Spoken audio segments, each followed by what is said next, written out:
Hello বন্ধুরা, সবাই কেমন আছো?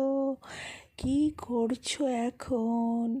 আজকে আমি এই শীতের নানা রকম সবজি নিয়ে একটা ভেজ ডাল তৈরি করলাম।